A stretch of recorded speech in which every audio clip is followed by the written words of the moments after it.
মনেৰে প্ৰভুৰ চৰণত অৰ্পণ কৰি দিয়ক শৰীৰৰ সকলো ৰোগ পীড়া হৰিৰূপে হৰণ কৰি আপোনালোকৰ জীৱন আনন্দময় কৰক নিৰোগী শৰীৰ নিৰোগী মন দিয়ক প্ৰভু ভগৱন্তই আপোনালোকৰ জীৱন পৰমানন্দেৰে ভৰি পৰক কৃষ্ণ কৃষ্ণ ইয়াৰ পাছতে আছে ধ্ৰুৱ চৰিত্ৰ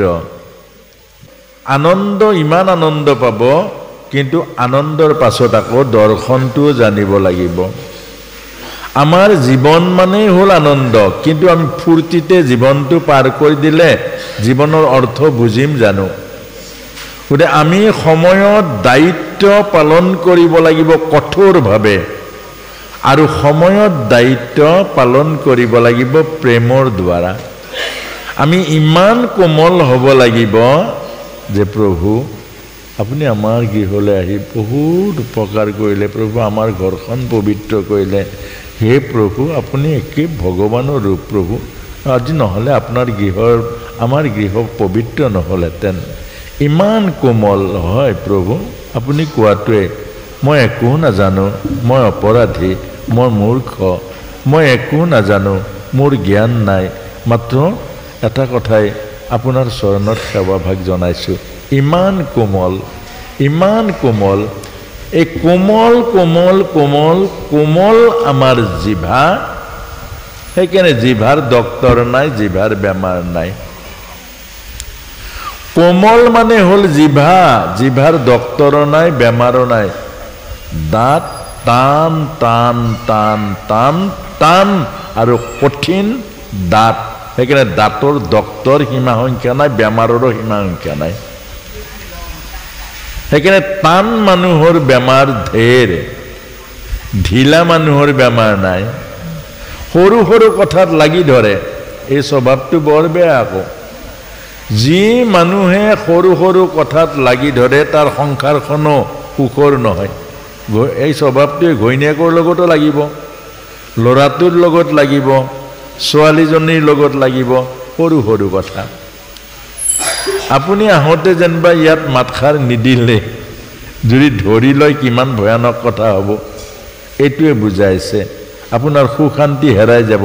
টোপনি হেৰাই যাব মই হেন মানুহটোক কালি মই নামঘৰলৈ গ'লো ইহঁতে মোৰ চলনা কৰিছে ইহঁতে লবি বনাইছে মোক নহ'লে কালি কেলেন মাত নিদিলে ইহঁত তিনিটাই কয় হেৰৌ মাত দিব লাগিব বুলি যিটো তাত কিবা লেখা আছে নেকি আপুনি আহিল বুলি দৌৰ মাৰি যাব লাগিব বুলি তাত লেখা এই কথাটো আমাক বুজাইছে সেইদিনা কিজানি মনটোৱে বেয়া ৰাস্তাৰে আপুনি গৈছে সেইজন মানুহগৰাকীৰ লগত কাজিয়া লাগি আছে ক'ত আপোনাক মাতিব তে সেই কথাটোতে আপুনি যদি ধৰি লয় সেই কথাটোৱে যদি আপুনি গাঁত বান্ধি লয় আপোনাৰ জীৱনৰ সুশান্তি আজি এতিয়াই এই মুহূৰ্ততে আপোনাক হবে এৰক যাৰ যাৰ আছে এই স্বভাৱটো এই অসন্তোষীয়া স্বভাৱটো এৰক গাঁঠি লগা স্বভাৱটো এৰক কঠোৰ হোৱা স্বভাৱটো এৰক এজন বন্ধুৱে কেতিয়াবা গালিয়ে পাৰিলে ধৰিব লগা কথা কিমান বন্ধুজনে উপকাৰ কৰিছে কিমান মৰম কৰিছে আজি অকণমান টান কথা এটা কওঁতে লাগি ধৰিলে আপুনি আগৰ বৰ কি হ'ল আগত কিমান উপকাৰ কৰিছে সেইকাৰণে নামঘৰত সদায় আগত বহে আপুনি সদায় আগত বহে আজি যেনিবা পাছত বহিলে কি হ'ল কি মহাভাৰত অশুদ্ধ হ'ল এই নামঘৰৰ ম্যাদী পট্টা আছে নেকি অকল যে আপুনি এক জাগাত বহিব আপুনি কেলে ধৰি ল'লে এই জাগাখন মোৰ বুলি আপোনাৰ পট্টা আছে আৰু আপুনি নিজে নিজে ধৰি ল'ব আৰু নিজে নিজে যত এটা লগাই ল'ব লৈ পেলাই যে নামঘৰৰ ৰাইজ বেয়া মই সেইখিনি জাগাত সদায় বহোঁ আজি বেলেগ এটাক বহাই দিছে লাগিল লেঠা নামঘৰত একো নহয় আপোনাৰ সুশান্তি হেৰাই যাব এই কথাকে আমাক দক্ষৰ যজ্ঞৰ এই কাহিনীটোৰ মাজেৰে বুজাইছে গাঁঠি কেতিয়াও নলগাব কোনোবা যদি কয় তোক থাপৰ এটা মাৰিম অকণমান খং উঠিব পাৰে আপত্তি নাই কিন্তু আপুনি আকৌ থাপৰ নহ'ব থাপৰ এটা মাৰিম বুলি ক'লেও আপুনি জানিব আপোনাৰ পাপ এটা লৈ গ'ল আপোনাক বিনা দোষত যদি কোনোবাই থাপৰ মাৰিম বুলি ক'লে আপোনাৰ যদি আগৰ কৰবাৰ কুসংস্কাৰ পাপ আছিলে এই পাপটো ধুবৰ কাৰণে প্ৰভুৱে থাপৰ মাৰিম বুলি ক'লে আপুনি হজম কৰক হ'ব হ'ব দে এই থাপৰ কেলেগে মাৰিবি হ'ব হ'ব কোনোবাই এই কথাটো সদায় মনত ৰাখিব ভকতে গাঁঠি নোহোৱা কাপোৰ পিন্ধে তাৰমানে মনৰ গাঁঠি থাকিব নালাগিব ভকতৰ সেইকাৰণে তিনি বস্ত্ৰ পিন্ধিলে নহ'ব গাঁঠি থাকিব নালাগিব গাঁঠি ক'ত কাপোৰত গাঁঠি নাথাকিলে নহ'ব মনৰ গাঁঠি থাকিব নালাগিব আমাৰ ভিতৰত আছে সত্য ৰজ তম এই তিনি গুণৰ তিনি বস্ত্ৰ এই ভিতৰত গাঁঠি খুলিব লাগিব ভিতৰত ভকতৰ জানো গাঁঠি আছে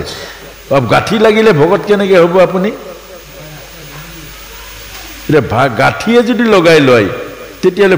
ভকতি কেনেকৈ হ'ব আৰু মনৰ শান্তি কেনেকৈ পাব চব কথাতে লাগিব সদায় আইগৰাকীয়ে আপোনাক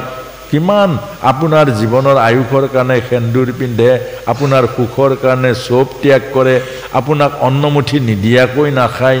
আপোনাৰ বোলে তিয়নিখন সদায় খুজিব লাগে হেৰা তিয়নিখন দিয়া আপোনাক জানো কয় আইগৰাকীয়ে কেতিয়াবা মোৰ তিয়নিখন দিয়ক এইজনী সেৱা কৰা আইগৰাকীয়ে যিজনী আপোনাৰ বংশত এটা ল'ৰা আনি দিছে যিজনীৰ পৰা আপুনি আজি পিতৃ হৈছে ইমানখিনি কৰা আইগৰাকীক এটা কথা ক্ষমা কৰিব নোৱাৰে দুটা কথা এৰিব নোৱাৰে আপুনি কেনেকৈ সুখ পাব কেনেকুৱা ভকত আৰু ভগৱানে শিশুপালৰ 100 দোষ ক্ষমা কৰিছে আপুনি 3টা কৰক 4টা ক্ষমা কৰকচোন আপোনাৰ মোৰ প্ৰভু যিজনক ভজনা কৰিছোঁ যিজনক আমি সেৱা কৰিছোঁ যিজনক আমি চৰণত ধৰিছোঁ সেইজনে আপোনাক মোক শিকাইছে 100 দোষ পৰ্যন্ত ক্ষমা কৰিছে আৰু আপুনি দুটা কথা সহ্য কৰিব নোৱাৰো দুটা কথা এৰিব নোৱাৰো আমি তেতিয়াহ'লে আমি কেনেকুৱা হ'ব আমি সুখী কেনেকৈ হ'ম আপোনাৰ মোৰ জীৱনৰ শান্তি কেনেকৈ পাম এই কথাটো বুজাইছে আৰু আজিয়ে সেই সুযোগ আপুনি এৰিব নোৱাৰে আপোনাৰ ভিতৰত থকা এই স্বভাৱবোৰ এৰিব নিজে নোৱাৰে আজি সুযোগ এই ভাগৱত ভগৱান আছে এই সৎগুৰু এই কথাবোৰ বাক্যবোৰ সৎগুৰুৱে কৈছে অৰ্থাৎ এইখন আসনত যিখিনি কথা ওলাইছে প্ৰমাণ কৰি চাব এইটো আমাৰ নহয় আপুনি আৰু 10 বাৰ ভাগৱত শুনক কথা একে নাপাব বদলি যাব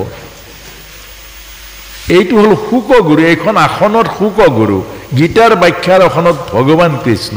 মানুহ নহয় মানুহৰ খাদ্য নাই মানুহৰ কি খাদ্য আছে থিয়েটাৰ 3 ঘণ্টা আপোনাক মানুহ বুহাবৰ কাৰণে কিমান মাইকে চাইকে লাইটে চাইতে 50 জন মানুহ খাতে তাত থিয়েটাৰত আৰু ইয়াত এজন বক্তাৰ কথাত 7 দিন 7 ৰাতি আপোনাৰ শুনিব লাগিব আপোনাৰ হবে কেনেকৈ শুনিছে শুনিব লাগিব কেলে শুনি এইটো বক্তাজনে নাই কোৱা এইটো সুখদেও গুৰুৱে কৈছে ব্যাখ্যাৰ আসনখনে সেইখন আসন তেৰাই আপোনাক হবে দেখিছে কাক এই মুখ দেখিছে মুখ কি এই পচা শৰীৰটো দেখিছে শৰীৰটোই কৈ থকা নাই এই মুখখনে কৈ থকা নাই কৈ আছে সেই গুৰু শুক গুৰুৱে যি জগতৰ মংগলৰ কাৰণে ব্যাসদেৱৰ মাজেৰে জগতলৈ আহিছিল এই ভাগৱত ধৰ্ম প্ৰচাৰ কৰিবৰ কাৰণে সত্যটো বুজিব দৰ্শনটো বুজিব তত্ত্বটো বুজিব আৰু সেই কাৰণে আজিয়ে সুযোগ বেয়াবোৰ এৰি যাওক ভালবোৰ লৈ যাওক জীৱন সুন্দৰ কৰক জীৱন আনন্দময় কৰক আৰু এই ভাগৱতে আমাক নতুন জীৱন দিব এতিয়া ধ্ৰুৱ চৰিত্ৰ উত্তানপাদ ৰজাৰ দুগৰাকী পত্নী ডাঙৰ গৰাকী ধ্ৰুৱ মাক আৰু ধ্ৰুৱ নাম হল সুনীতিৰ নিচিনা এজনী ভাৰ্যা থাকোতে ধ্ৰুৱৰ নিচিনা এটা পুত্ৰ থাকোতে আৰু এজনী বিয়া পাতিবলৈ মন যাব লাগে জানো এইটো কথা আইসকলক সুধিছো নালাগে না এইটো বৰ দিগদাৰী কথা আচ্ছা আৰু এজনী আনিলে কি অসুবিধা আছে ভগৱান কৃষ্ণৰ দেখোন 16,000 কোনো অসুবিধা নাই কোনো আইমাতৃসকল 16,000 পত্নী কাৰো পত্নীৰ অসুবিধা নাই তে আপুনি আকৌ আৰু এজনী আনিব নালাগে এতিয়া এই কাহিনীটো আছে লাগে নে নালাগে ভগৱানৰ ক্ষেত্ৰত লাগে সেইটো এটা বেলেগ পৰ্যায় আমি ভগৱানৰ এই বৃন্দাবন লীলাত এই দত্তটো পাম এটা আৰু এজনী মন গ'ল মন যাব নালাগে আকৌ পৰীক্ষিতে যে মন গ'ল মুকুট পিন্ধিবলৈ মনৰ মাজত কলি সোমাই আছে এতিয়া মন গ'ল এই সতিনীৰ বিৰহটো আমাৰ আইমাতে বহুত ভয় কৰে বিয়া পাতিব বুলি ইমান ভয় কৰে মানুহটোৱে আৰু এজনী আনিব বুলি বহুত ভয় কৰে আৰু বহুতৰ হাৰ্টৰ প্ৰব্লেম হৈ যায়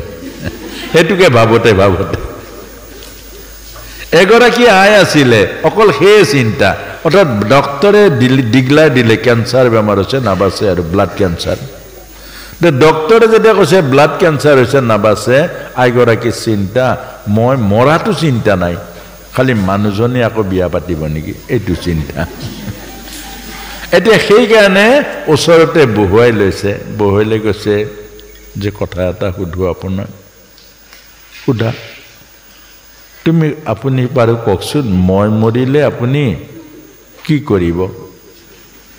এই তুমি কেনেকৈ কৈছা তুমি মৰিব নোৱাৰা কি কথা কৈছা বোলে সেইটো মই জানো তুমি সহ্য কৰিব নোৱাৰা তুমি মোক বহুত ভাল পোৱা কিন্তু তথাপিও মই যদি মৰো তুমি কি কৰিবা বোলে মৰিবই নোৱাৰা মই সব মাটি বাৰী গাড়ী যি বিক্ৰী কৰি তোমাক মই ভাল কৰি লৈ আনিম তে ক'লে সেইটো মই বুজিছোৱে কিন্তু তথাপিও যদি মই মৰো তেতিয়াহ'লে কি কৰিবা বোলে তুমি মৰিব নোৱাৰা মই যমৰ লগত কাজিয়া লাগি যাম বোলে সেইটো বুজিছো এইটো তুমি মোক প্ৰাণতকৈ ভাল পোৱা এইটো বুজিছো কিন্তু তথাপিও কোৱাচোন বাৰু মই মৰিলে তুমি কি কৰিবা বোলে মই পাগল হৈ যাম তেতিয়া উশাহ লৈ কৈছে শান্তি পাইছে যে পাগল হৈ যাম বুলি কয় শান্তি পাইছে বোলে তাৰমানে তুমি পাগলে হোৱা আৰু দ্বিতীয়বাৰ বিয়া নাপাতিবা তেতিয়া ক'লে যে তুমি আৰু বিয়া নাপাতাতো তেতিয়া এইজনে কৈছে কি পগলা মানুহৰ কি ঠিকনা আকৌ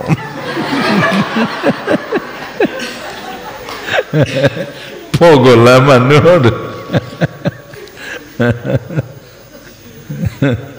কেনেকুৱা লাগিলে বাৰু এতিয়া ডেকাসকলে শুনিব এইটো আইমাতৃসকলৰ কথা এতিয়া ডেকাসকলৰ কথাটো হ'ল কি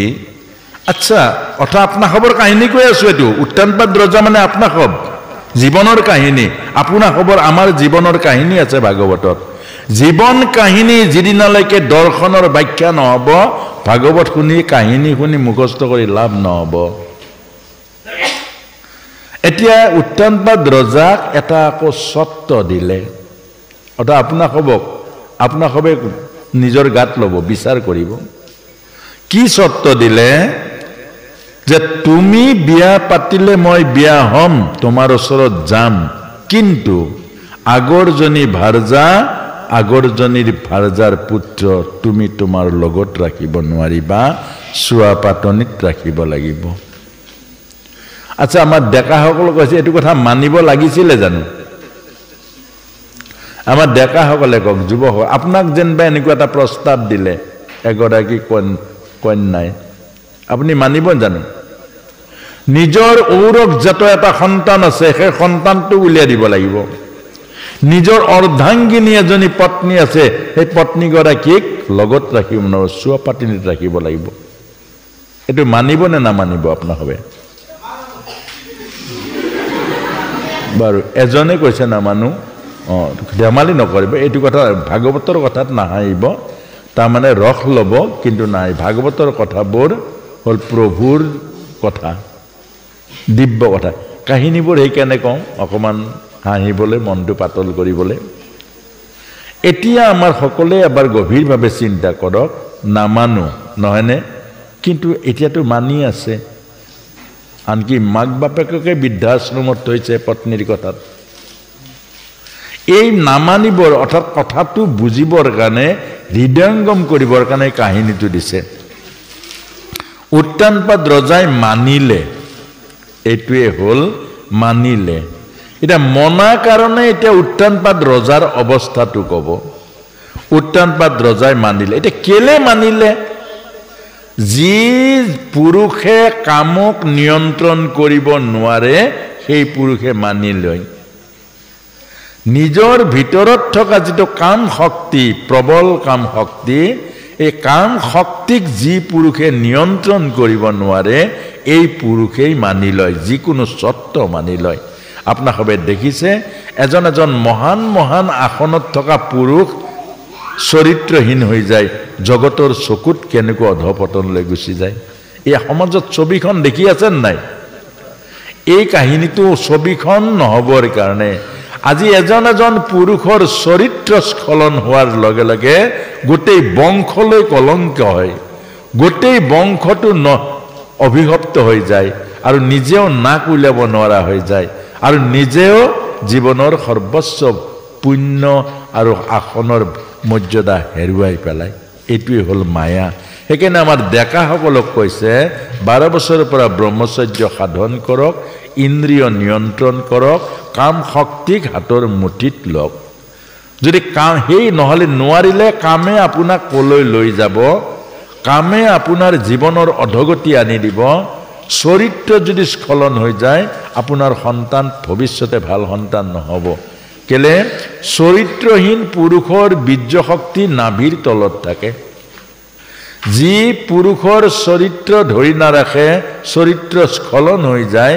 চৰিত্ৰ নষ্ট হৈ যায় সেই পুৰুষৰ বীৰ্য শক্তি মানে সৃষ্টি শক্তি মানে ব্ৰহ্ম শক্তি হি নাভিৰ তলত আহে আৰু সেই নাভিৰ তলৰ বীৰ্য শক্তিৰ দ্বাৰা জীৱৰ সন্তান জন্ম পায় সেইবোৰ সন্তান প্ৰেতলোকৰ পৰা আহে এই আজি জীৱৰ সন্তান জন্ম দিছে আপোনালোকে বাপেকক নামানে পুতেকক ধৰ্ম নামানে পাপ পুণ্য বুজি নাপায় বাপেকক দৰকাৰ হলে বৃদ্ধাশ্ৰমত থয় মাকক শাস্তি দিয়ে ভাত কেলে নহব কত মাকক মাৰি মাৰিছে অলপতে এটা ল'ৰা ভাত নিদিলে কাৰণে মাৰি দিলে মাক মই থাকিলে অনুশোচনা নাই পুলিচে উঠিলে তই কেলে মাৰিলি মাক ভাত খুজিছিলো নিদিলে মাৰি দিলো এইবোৰ কি এইবোৰ প্ৰেতাত্মা সেইকাৰণে পুৰুষৰ ব্ৰহ্মচৰ্য পুৰুষৰ চৰিত্ৰ যি পুৰুষৰ ব্ৰহ্মচৰ্য নাই ভাল সন্তান নাহিব আৰু যি পুৰুষৰ চৰিত্ৰ বেয়া সি নিজৰ ব্যক্তিত্ব হেৰুৱাই পেলাব এগৰাকী নাৰীৰ হাতত বান্দৰৰ নিচিনা নাচিব লাগিব নাৰীয়ে আপোনাৰ পত্নীয়ে যেতিয়া আহি ক'ব তোমাৰ মা বেয়া মাৰ লগত থাকিলে মই নাথাকো কাক লাগিব শেষত গৈ তোকে লাগিব মা ওলাব লাগিব ঘৰৰ পৰা সেইটো বান্দৰ হ'ল যে জন্ম দিয়া মাকজনীক চিনি নাপায় যিজনী মাকে 10 মাহ 10 দিন গৰ্ভত ৰাখি ধাৰণ কৰিছে যিজনী মাকে বিষ্টামূত্ৰ ধুৱাই প্ৰতিপালন কৰিছে যিজনী মাকে 1000 বাৰ আপোনাৰ বিস্তাৰ চফা কৰিছে যিজনী মাকে বিস্তাত আপোনাৰ পছাবত খুইছে আপোনাক বুকুত লৈ ডাঙৰ দীঘল কৰিছে যিজনী মাকে নামঘৰে আপোনাৰ জীৱন বিকাশৰ কাৰণে চাকি বন্তি জ্বলাইছে এইজনী মাকক আপুনি চিনি নাপায় যে দুদিনীয়া ভাৰজাৰ কথাত আপুনি মাকক উলিয়াই দিয়ে মাকক বৃদ্ধাশ্ৰমত থৈ দিয়ে আপুনি বান্দৰ এটুকে কৈছে যি পুৰুষৰ চৰিত্ৰ স্খলন হ'ল যি পুৰুষৰ ব্ৰহ্মচৰ্য নষ্ট হৈ গ'ল সেই পুৰুষ তিৰতাৰ হাতত বান্দৰৰ নিচিনা হৈ পৰিব যেনেকৈ নচুৱাই তেনেকৈ নাচিব লাগিব আৰু সেই কথাটোৱে আমাৰ উত্তানপাদ ৰজাৰ জীৱনত ভাগৱতে লীলা কৰি দেখুৱাইছে যে সেই সুৰুচিৰ এটা সন্তান হ'ল নাম হ'ল উত্তম এটা উত্তমক ৰজাই সদায় কোচত লয় আৰু উত্তমক ৰজাই যেতিয়া সদায় কোচত লয় এদিন ধ্ৰুৱটো পুত্ৰ ধ্ৰুৱৰ পিতৃ তাৰ উঠিবলৈ মন যায় কোলাত আৰু এই মন যোৱাটোৱেই আহি এদিন হাত মেলিলে দেউতাকৰ কোচত উঠিবৰ কাৰণে আৰু সেই দেখিলে চুকত সুৰুচি থিয় হৈ আছে এজন ৰজা ৰাজ ক্ষমতা থকা ভাৰতবৰ্ষৰ ৰজা এজন ইমান দুৰ্বল হৈ গ'ল তিৰতাজনীৰ ভয়ত নিজৰ ঔৰকজাত পুত্ৰক কোলাত ল'বৰ সাহস নকৰিলে এইকাৰণে সাৱধান এই যুৱকসকলক কৈছো সাৱধান চৰিত্ৰ আৰু ব্যক্তিত্ব নষ্ট নকৰিব কৰিলে আপোনাৰ জীৱনত তেনেকুৱাই হৈ পৰিব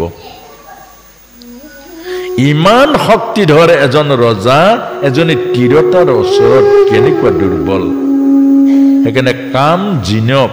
কামক নিয়ন্ত্ৰণ কৰক কামক ৰামক জন্ম দিব আজি বৰ্তমান গাঁৱৰ সমাজৰ যুৱকসকলৰ চৰিত্ৰ যিমান স্খলন হৈছে কাক লৈ আপুনি সুন্দৰ সুখৰ সপোন দেখিব নামঘৰ কোনে চলাব চৰিত্ৰহীন যুৱকৰ যদি সন্তানবোৰ প্ৰেতলোকৰ পৰা আহে প্ৰেতলোকৰ পৰা অহা সন্তানে নামঘৰলৈ আহিব প্ৰসাদ খাবলৈ আহিব নাম গাবলৈ নাহে প্ৰেতলোকৰ পৰা অহা সন্তানে আপোনাৰ ভাগৱতলৈ আহিব ভাগৱত শুনিবলৈ নাহে গৰম প্ৰসাদ খাবলৈ আহিব গতিকে মনত ৰাখিব সাৱধান এজন পুৰুষৰ চৰিত্ৰ আৰু ব্যক্তিত্ব হল মূলধন কেইখন গাড়ী আছে সেইটো ডাঙৰ কথা নহয় কেই পুৰা মাটি আছে সেইটো নহয় আপোনাৰ মাজেৰে এটা ভাল সন্তান সৰগীয় গুণযুক্ত সন্তান দৈবিক কৃপাযুক্ত সন্তান নমাই আনিব পৰা কেপাচিটি আছে নাই এইটো ডাঙৰ কথা আজি শ্ৰীমন্ত শংকৰ গুৰুজনাক নমাই আনি 600 বছৰ প্ৰায় 600 বছৰে অসমৰ শান্তিৰ এই পবিত্ৰ বৈকুণ্ঠৰ নামঘৰ দিলে আপোনাক আজি নামঘৰবোৰ নথকা হলে আজি গুৰুজনা নহা হলে আজি সেই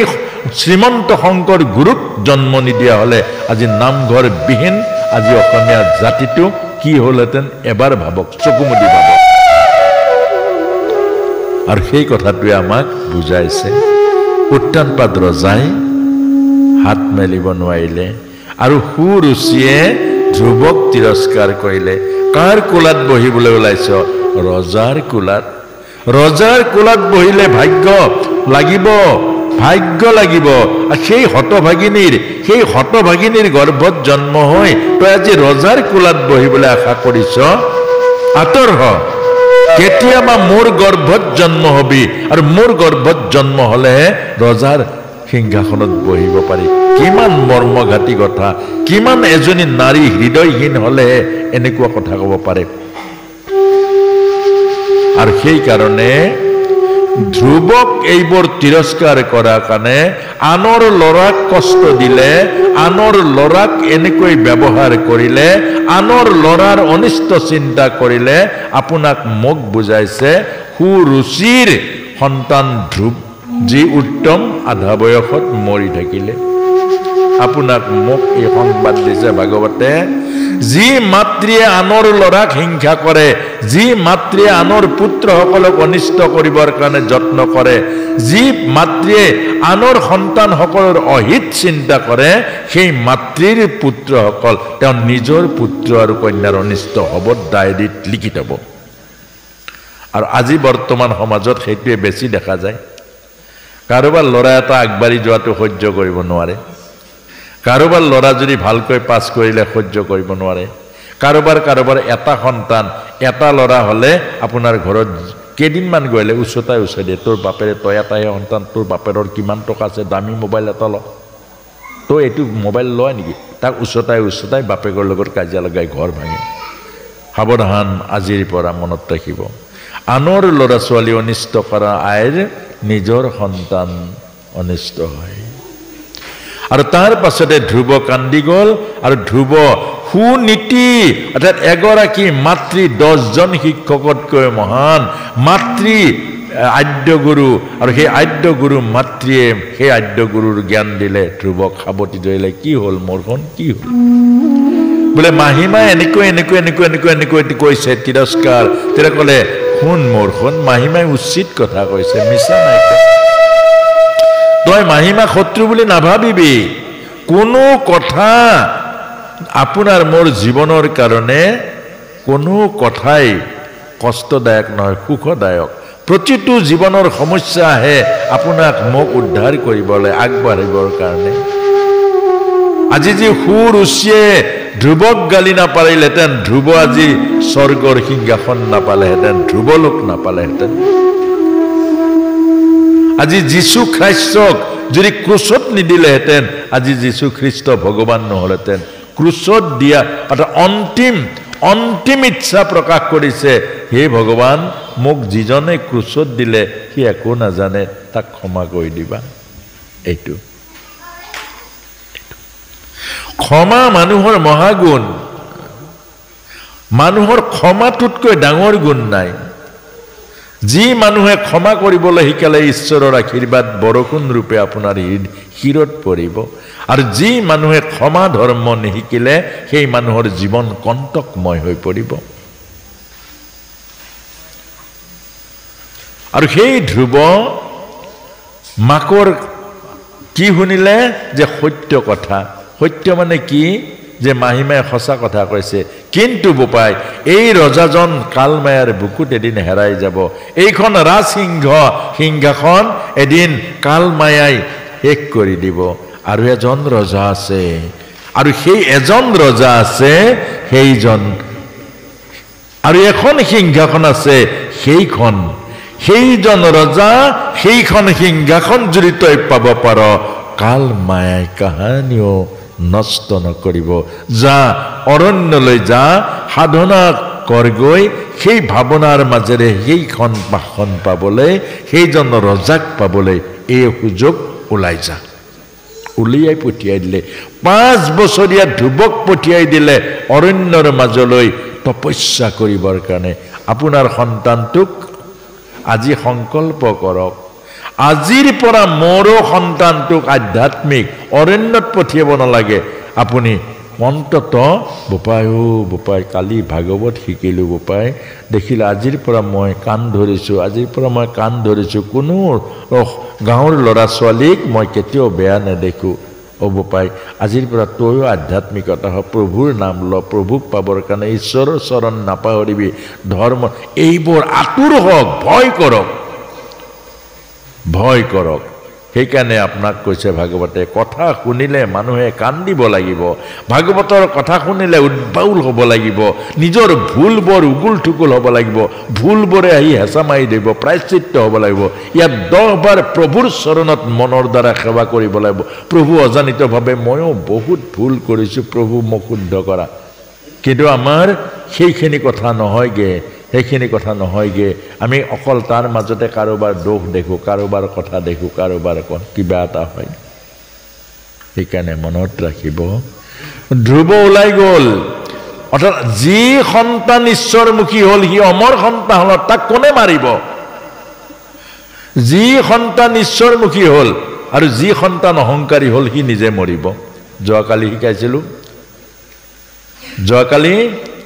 অহংকাৰত কোন মৰিছে হিৰণ্যক্ষ আমাৰ সন্তানসকলক এইটোকে শিকাইছে অহংকাৰী কৰি নুতুলিব অহংকাৰে মাৰিব তাক আৰু তাক দিব আধ্যাত্মিক জীৱন দিব শ্ৰদ্ধা ভক্তি পবিত্ৰ ভাৱনা আৰু ঈশ্বৰৰ চৰণৰ আশ্ৰয় আৰু যেতিয়া ঈশ্বৰৰ আশ্ৰয় ল'লে যিজনে ঈশ্বৰৰ চৰণত আশ্ৰয় ল'লে সি অমৰ সন্তান হ'ল পৃথিৱীৰ কোনো শক্তিয়ে তাক মাৰিব নোৱাৰে আৰু এদিন গৈ সেই ধ্ৰুৱই ধ্ৰুৱলোক পালে আজিও ধ্ৰুৱলোকত জিলিকি আছে এই ধ্ৰুৱলোক গতিকে কাহিনীৰ মাজেৰে আমাক এই কথাটোকে ক'লে জীৱনৰ কেতিয়াবা দুখৰ মাজেৰেহে জীৱনৰ ৰাস্তা বিচাৰি পায় সুখৰ আনন্দত ভুগি থাকিলে আপুনি ঈশ্বৰক পাহৰে মনত ৰাখিব দুখেই জীৱনৰ দুৱাৰ খুলি দিয়ে সাধনাৰ জখলা বগাবলৈ শক্তি দিয়ে দুখবোৰ পজিটিভ লওক যি কৰে ভগৱানে বলো যি কৰে ভগৱানে ভালে কৰে এতিয়া এয়া হ'ল ধ্ৰুৱ চৰিত্ৰ এইবোৰ শিক্ষাবোৰ ল'ব এই কথাকে কৈছোঁ আমি নাহৰকটীয়াৰ এই অঞ্চলৰ কছাৰী গাঁও এইবোৰ আহোম গাঁও পানীৰ মাজতে থাকে আৰু সেইবোৰ গাঁও আধ্যাত্মিক আদৰ্শ গাঁও হ'ল বক্তাজনৰ দোষ নেদেখিব অৰ্থাৎ বক্তাজনৰ দোষটো নেদেখিব অকল আমি যদি উপদেশ দিয়া বক্তাজনৰ দোষটো দেখোঁ তেতিয়া দেখিব এই গুণবোৰ নেদেখিব অৰ্থাৎ ভগৱান কৃষ্ণৰ গাত দোষ দেখাৰ কাৰণে শিশুপালে গুণবোৰ নেদেখিলে কিন্তু ভগৱানে শিশুপালৰো উপকাৰ কৰিলে মনত ৰাখিব আমাৰ প্ৰায় সমাজত কি হয় বক্তাজনৰ দোষ দেখে গাত লাগে কথাবোৰ কেতিয়াবা গাত লাগি কয় যে প্ৰভু এনেকুৱা কথা সমাজত নকবচোন কোনোবাই বেয়া পাব আপোনাসবে বেয়া পোৱা ভাল পোৱা মোৰ ইয়াত বিচাৰ্য কৰিব নাপায় এইখন আসনত মোৰ এটাই উদ্দেশ্য আপোনাসবৰ হৃদয় মন্দিৰ পৰিশুদ্ধি কৰা, আপোনাৰ হৃদয় মন্দিৰ পবিত্ৰ কৰা। আপোনালোকৰ হৃদয় যেতিয়া নিৰ্মল হ'ব, নিজে নিজে ভগৱানক পাব। মোৰ উদ্দেশ্য ভগৱানক দিয়া নহয়, মোৰ উদ্দেশ্য কিবা ধৰ্ম বিলোৱা নহয়, মোৰ উদ্দেশ্য হ'ল আপোনালোকৰ হৃদয় মন্দিৰ। অৰ্থাৎ এজন সন্ত আমাকো কয় বহুতে, এজন সন্ত কৈছে, আরে स्वामी जी ये आपको गला फाड़ फाड़ के ये बोलने से समझ कोई बदलने वाला नहीं है। अब जितना लेक्चर मारो, जितना भाषण लगाओ, वो आदमी नहीं बदलेगा, जैसे ऐसे रहेगा। ते स्वामीजी भाविले এই কথাটো কিন্তু ঠিকই কৈছে, ডেকা ল'ৰা আছিলে কোৱাজন ঠিকই কৈছে যে ভাগৱত বদলি আছে, যে ভকত বদলা নাই, যিমান ক'লেও নবদলে। এই কথাটো সি তাৰ অন্তৰৰ কথা কৈছে। দেখিলে নামঘৰ এটা, নামঘৰত ৰং চং মাৰোঁতে এই ৰঙৰ বগীটিং এটা আছিলে, তাতে পৰি আছে। তাক মাতিলে, এ ভাই ইধৰ आओ इधर आओ इधर आओ। कहाँ रहता है? ये गाँव का है, हम गाँव में रहता हूँ। अच्छा एक काम करो, एक कुआं जो है ना, कुआं में पानी है, देख के आओ। बोले हाँ है स्वामी जी, कुआं में पानी, उधर में टीना है पानी उठाने वाला। बोले हाय एक टीना है, एक काम करो, ये जो टीना जो है ना रंग मारने वाला चूना का, टीना में पानी डालो, पानी उठा उठा के टीना में डाल दो। ही पानी और उठाले दुई टिंग टिंग उठाले, टिंग तो फुटा आको। ही तीन टिंग मान ढालिले, तो बोले स्वामी जी वो टीना फुटा है, पानी रहता नहीं है। टीना फूटा है, पानी रहता नहीं है। अरे तुम्हारा काम पानी डालो ना, फूटा मत देखो, पानी डालो। पानी ढाले 3 टिंग 4 टिंग 5 टिंग 6 टिंग 10 टिंग 15 टिंग ढालिले, तो बोले अरे स्वामी जी पानी रहता नहीं है, ये फूटा है। अरे तुम्हारा काम पानी डालो। ना सर 15 टिंग 20 टिंग 25 टिंग 30 टिंग 50 टिंग ই মনে মনে যে ভাল পাগলৰ পাল্লাত ধৰিলো। আৰু মোৰে দোষটো, মইনো কেলে মাতিছিলো বাৰু? মইতো ক'ব নালাগিছিলে যেনে গলাফাৰক চিঞৰি থাকক বক্তব্য দিয়ক, মোৰ কি দৰকাৰ আছিলে? দে কৈ মই জট লগাই দিলোঁ। ঢালতে ঢালতে সি 100 টিং ঢালি দিলে।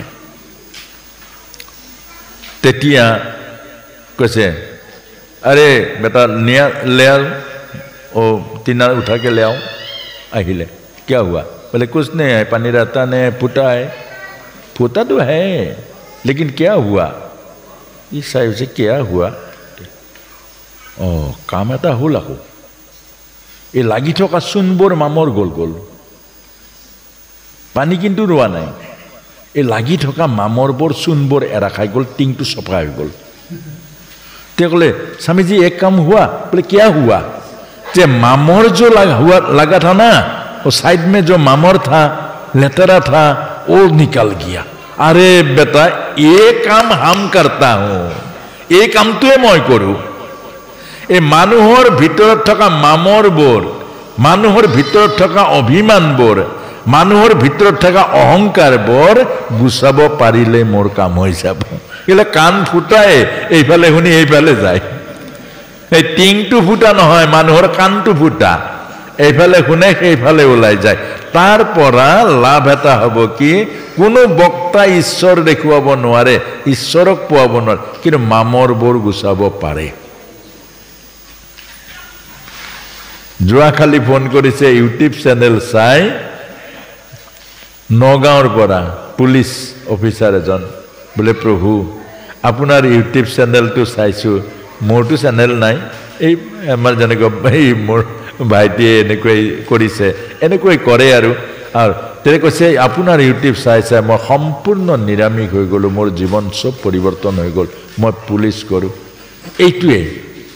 অৰ্থাৎ নিজেহে ভগৱান অনুভৱ কৰিব লাগিব, নিজে আধ্যাত্মিকতাৰ জখলা উঠাব। এজন বক্তাই মাত্ৰ মামৰটো গুচাই দিব পাৰে। এই ভাগৱত আহিছে আমাৰ মামৰ অৰ্থাৎ মন পৰিষ্কাৰ কৰিবৰ কাৰণে, মন ভাৱনা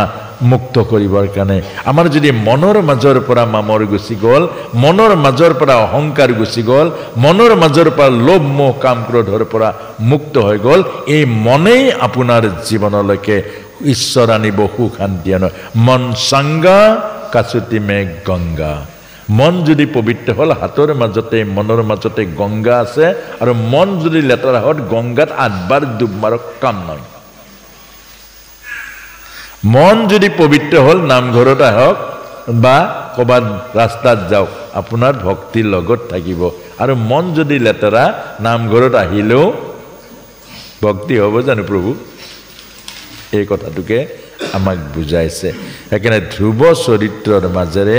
আজি আমাক দায়িত্ব দিছে আই মাতৃসকলক আজি আমাৰ যুৱ প্ৰজন্মক দায়িত্ব দিছে চৰিত্ৰ স্খলনৰ ব্যক্তিত্ব কেতিয়াও নেহেৰুৱাব নাৰীৰ আগত উলংঘন হ'ব আমাৰ ভাগৱতত সেইটোৱে পুৰুৰবাৰ মাজেৰে দেখিছে যিদিনা আপুনি নিজৰ পত্নীৰ আগত উলংঘ হ'ব অৰ্থাৎ মুকলি হৈ যাব সিদিনা আপোনাৰ পত্নী কেনেকৈ উলংঘ হয় মানুহ কথাটো বুজিব আকৌ পৰমাৰ্থ কথা যে কোনোবাই আপোনাক বিচাৰি আহিছে বন্ধু এজনে পইচা এটা পাব লগা আছে মানুহজনীক আপুনি যিদিনা ক'ব এই নাই মই নাই বুলি কৈ দিয়াগে মই নাই বুলি কৈ দিয়াগে এইটো উলংঘ সিদিনাই আপুনি সেই মানুহজনীৰ ওচৰত ফাঁকিদাজ হৈ যাব ফাঁকিবাজ হৈ যাব সেইকাৰণে নিজৰ পত্নীক ভয় কৰক ঘৰখন সুখত থাকিব নিজৰ পত্নীৰ ওচৰত শ্ৰদ্ধা ভক্তি আস্থা বিশ্বাস কেতিয়াও নেহেৰুৱাব নিজৰ পুত্ৰ কন্যাৰ আগত বেয়া বস্তু নাখাব নিজৰ পুত্ৰ কন্যাৰ আগত বেয়া কাম নকৰিব সিহঁতৰ পিতৃ গুৰু বুলি আপোনাক তেতিয়া মানিব নোৱাৰিব হাজাৰবাৰ ক'লে নোৱাৰিব আৰু সিহঁতৰ আগত যেতিয়া বেয়া খাদ্য খায় সিহঁতক কাহানিও আপুনি উপদেশ দিয়াৰ পৰা অধিকাৰ হেৰুৱাই পেলাব আপুনি কেতিয়াও ক'ব মোৰ পিতৃ হিচাপে অখন বেয়া বস্তু নাখাবি কি ক'ব তয়ে খাওঁ দেখোন গতিকে সাৱধান এই কথাখিনিৰে উত্তানপাদ ৰাজাৰ চৰিত্ৰ পাৰ হৈছে আৰু মই আপোনাক প্ৰথম দিনাই গৈছোঁ মোৰ সংকল্প আছে আপোনাক খবৰ আছে নাই মই নাজানো এইখন এখন আধ্যাত্মিক আদৰ্শ গাঁও ৰূপে সাইনবোৰ্ড লাগিব অৰ্থাৎ এটা অনুষ্ঠানত অন্তত আজি যদি 40% এই অনুষ্ঠানটোৰ পৰা হয় আৰু এটা অনুষ্ঠানত সাইনবোৰ্ড লাগি যাব মনত ৰাখিব অৰ্থাৎ আমাৰ লক্ষ্য অকল ভাগৱতৰ কাৰণে ভাগৱত পতা আমাৰ লক্ষ্য আনক দেখুৱাবৰ কাৰণে ভাগৱত পতা নহয় আৰু আপোনাক খবৰ ইয়াতে দেখিছোঁ যুৱ সমাজখনে ইমান প্ৰাণ দি লাগিছে আজিলৈকে মই কতো দেখা নাই গতিকে আপোনাক খবৰ বহুত কষ্ট কৰিলে এই কষ্টৰ ফলটো এই 7 দিন কৈ নেহেৰুৱাব এইখিনিতে আপোনাক খবৰ কেতিয়াও নেৰিব আৰু ইয়াৰ ফল সুদীৰ্ঘ অৰ্থাৎ দীঘলীয়া কৰিব ইয়াৰ উদ্দেশ্যই হ'ল আপোনাকৰ গাঁও আধ্যাত্মিক আদৰ্শ গাঁও ৰূপে যেদিনা গঢ়ি উঠিব দেখিব তেতিয়াহে বুজিব আমাৰ ভাগৱতৰ ফল হ'ল আমি ভাগৱত যে পাতিছিলোঁ উদ্দেশ্য পূৰ্ণ হ'ল এতিয়া